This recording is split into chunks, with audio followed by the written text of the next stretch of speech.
Your doctor is not lying to you.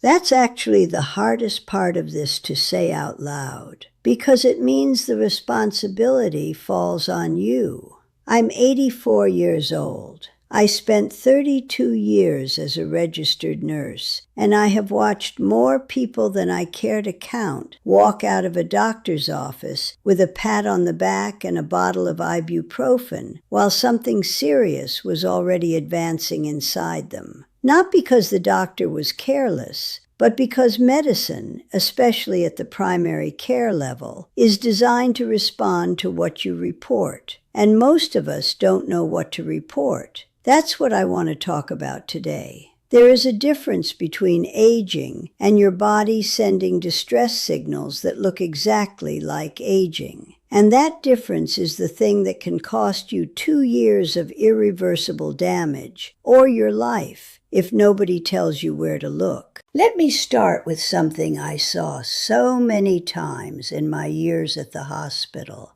that it started to feel like a kind of grief. Morning stiffness. People would mention it almost apologetically, the way you apologize for something embarrassing. Oh, I'm just stiff in the mornings. You know how it is at my age. And I would ask one question that most doctors in a 7-minute appointment never get around to asking. How long does the stiffness last?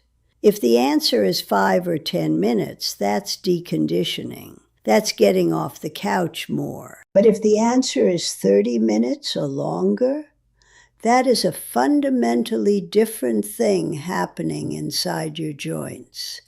That specific pattern, prolonged morning stiffness, is one of the hallmark signs of rheumatoid arthritis, which is not wear and tear. It's your own immune system mistaking your joint cartilage for something to destroy.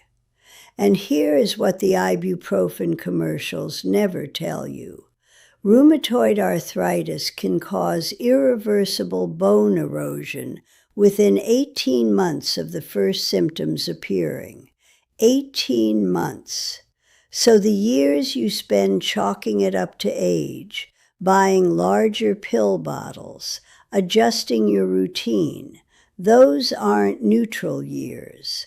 The damage is accumulating behind the scenes. A woman I used to work with, a retired school teacher about 10 years younger than me, spent 3 years describing her morning stiffness to her GP and being handed anti-inflammatories each time.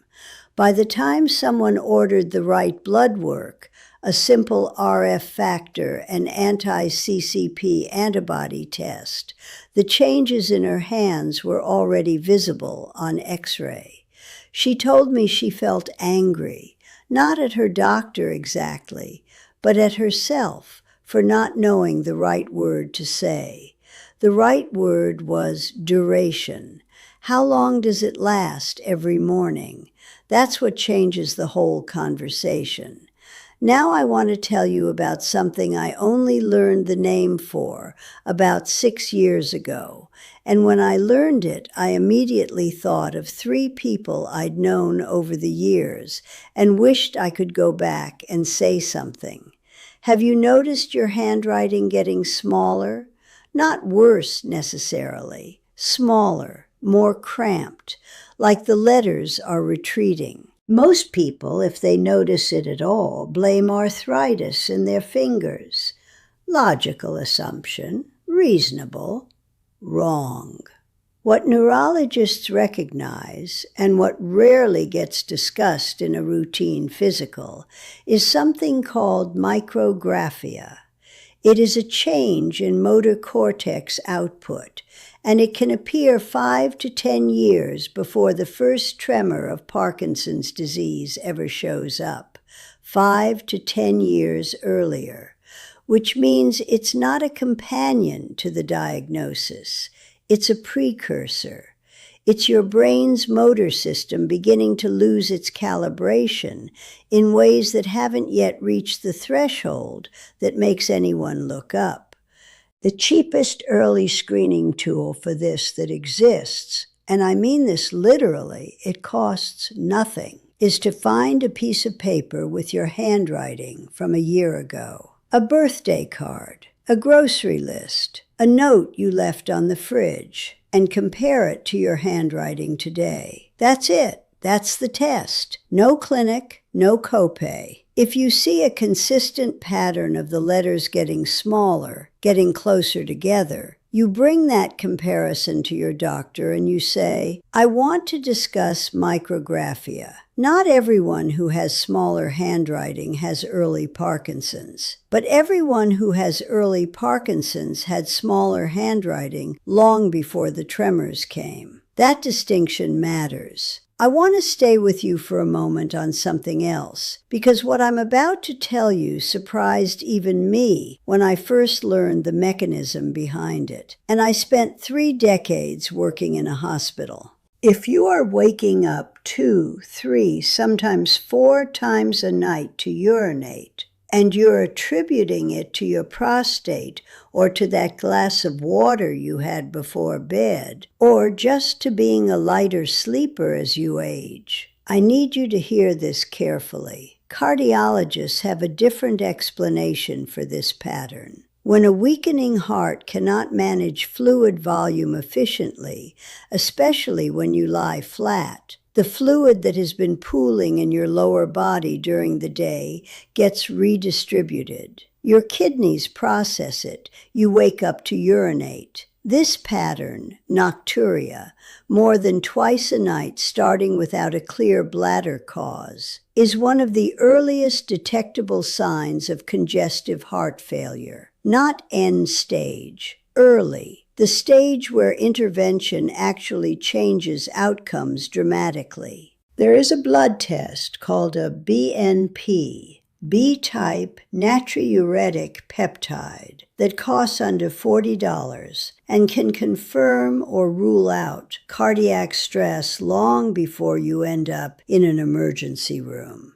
Most people have never heard of it. Most annual wellness visits never order it, unless you specifically walk in and ask. And this is the part that I keep circling back to, because it runs through almost everything I'm telling you today. The tests exist. The knowledge exists. The gap is that we were never taught what questions to ask on our own behalf. We were taught to trust that the system would catch what needed catching.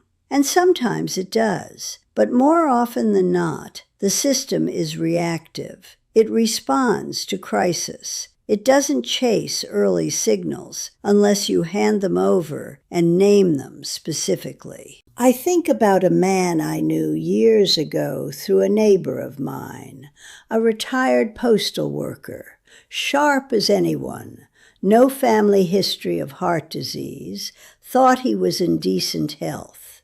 His wife kept telling him he had started snoring. He'd never snored before in 30 years of marriage. He thought it was funny. She did not. She was right.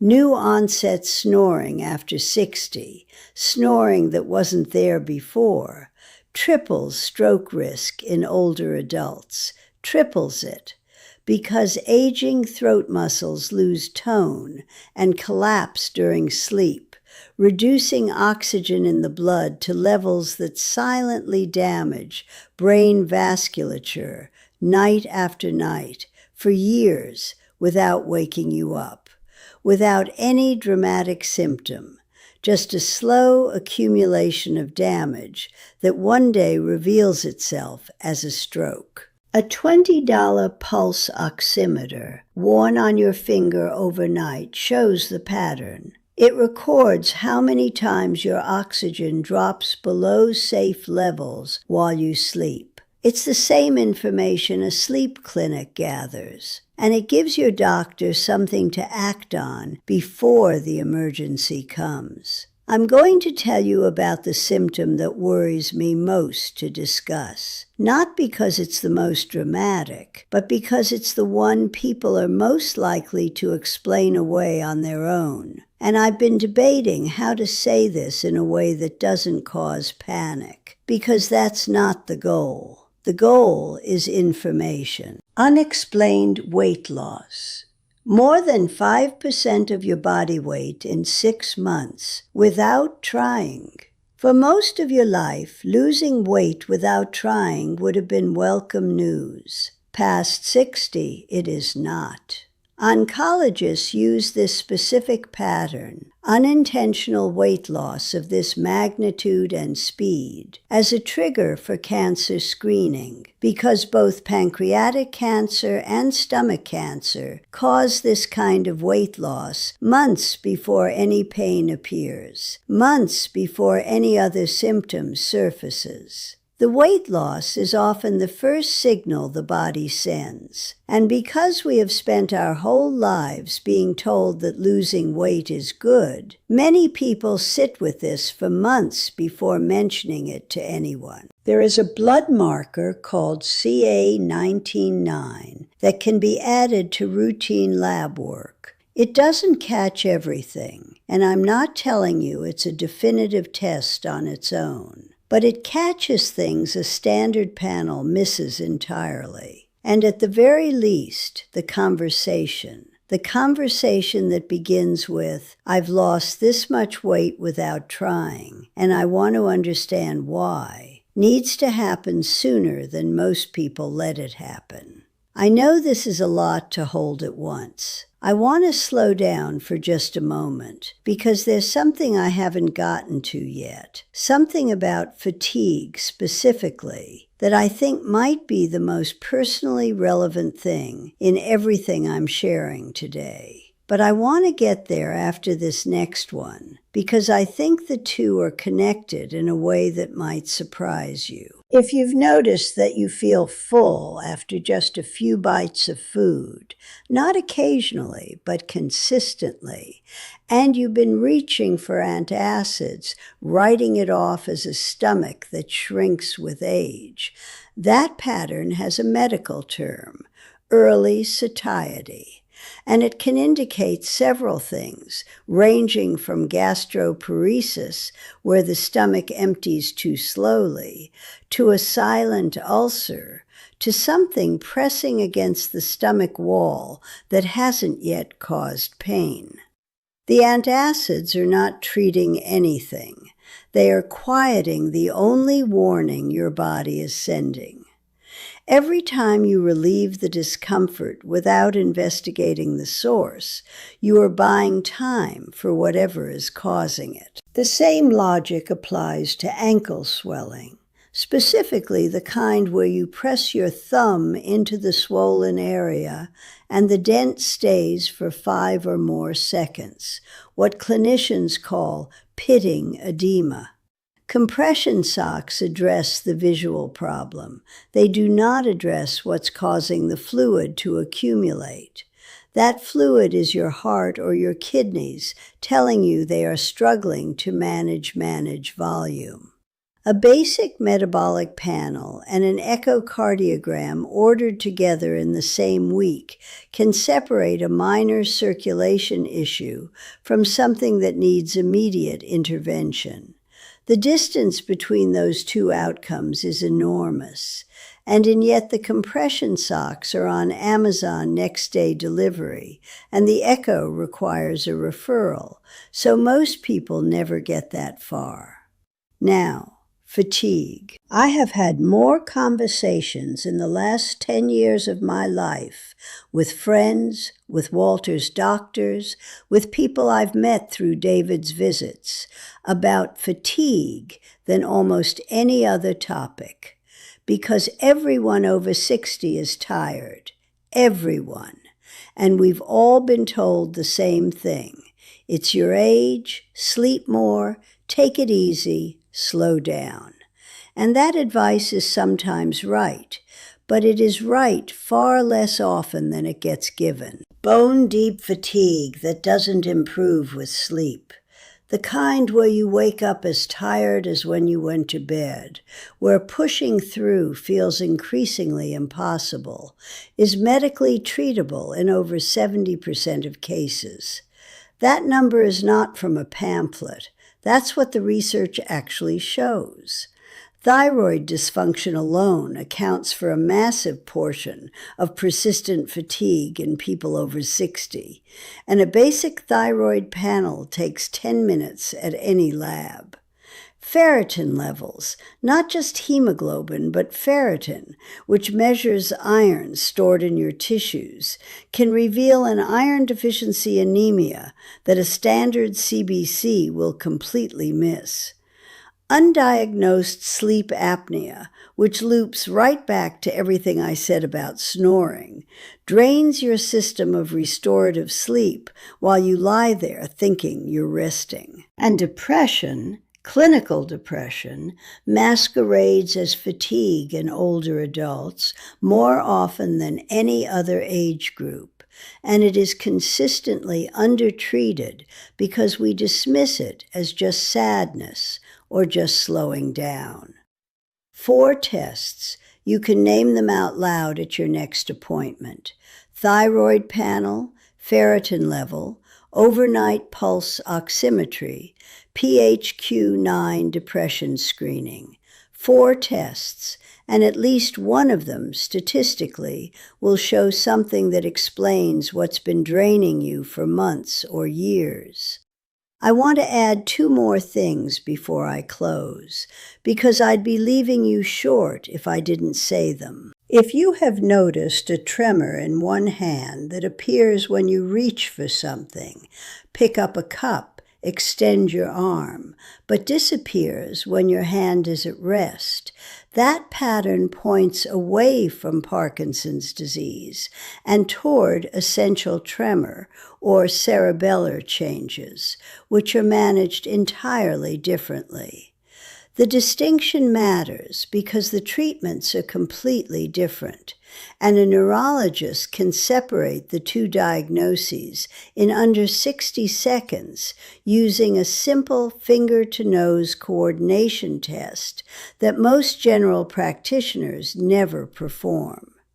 If you are self-diagnosing based on the tremor alone, you may be frightening yourself with the wrong diagnosis, while the right one sits unaddressed. And the last one, easy bruising on your forearms and hands. Most people get told it's thin skin, it's sun damage, it's age, and often it is.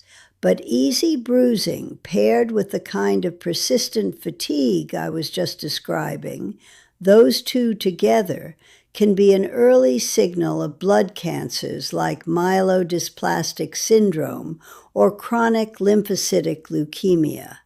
A complete blood count with differential is a $30 test. It is not part of a standard wellness visit unless you request it. So you request it. Here is what I want to leave you with. I didn't spend 32 years in a hospital watching people get better and watching people not get better because I wanted to lecture anyone.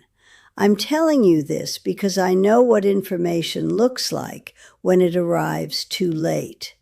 I've held hands with people who had more time than they knew. And I've seen people walk out of a clinic with a clean bill of health that wasn't clean because they didn't know which words to say in the room. You are not a burden for asking questions. You are not being dramatic for noticing things. The symptoms I've described today are not rare. They are common. They are being dismissed every single day in clinics across this country. Not out of malice, but because the appointment is 7 minutes long and you walked in and said you were fine. You have to be the one who says you are not fine, or not yet fine, or that something feels different and you want to know why. That is not the doctor's job. That is yours. And now you know some of the words. If any of this resonated with you, If you recognize something in yourself or in someone you love, share this, not for me, because someone in your life may have been sitting on one of these symptoms for years without knowing it had a name. Drop in the comments what you think your own doctor has missed or dismissed, because I read every one. And if you want to keep hearing things this direct from someone who has simply been alive long enough to mean it,